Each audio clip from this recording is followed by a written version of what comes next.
ChimneySaver is easily applied with the ChimneySaver applicator, which is suitable for either solvent or water-based ChimneySaver. Average coverage rates depend on the porosity of the surface to be treated. Brick masonry, 100 to 150 square feet per gallon.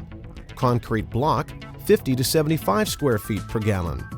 Concrete, stucco, and stone masonry, all 75 to 150 square feet per gallon. To ensure the proper coverage, loosely measure the square footage of each side and top of the chimney. In our example, the 4 sides and crown add up to about 125 square feet of dense masonry. At the average coverage rate of 125 square feet per gallon, about 1 gallon of ChimneySaver is required. Agitate the container for about a minute to make sure the active ingredients are thoroughly dispersed. Then, pour the proper amount of the product into the applicator. Pressurize the tank.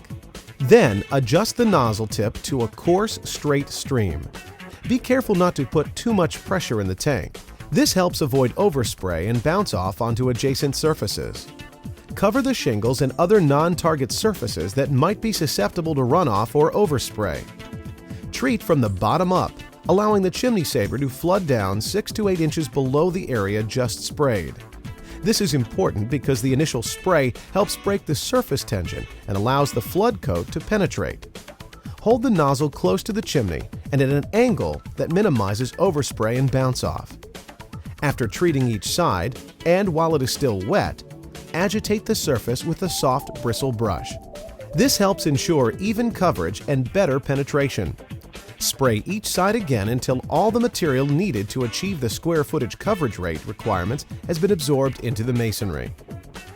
There are some minor differences in technique when applying our solvent-based formula. Our solvent-based formula uses a common mineral spirits base. Its smaller molecular weight will generally penetrate into the surface faster than our water-based formula. Therefore, it is not necessary to agitate the surface with a soft bristle brush after the initial coat. Depending on the porosity of the surface, multiple coats may be necessary to achieve desired coverage rates.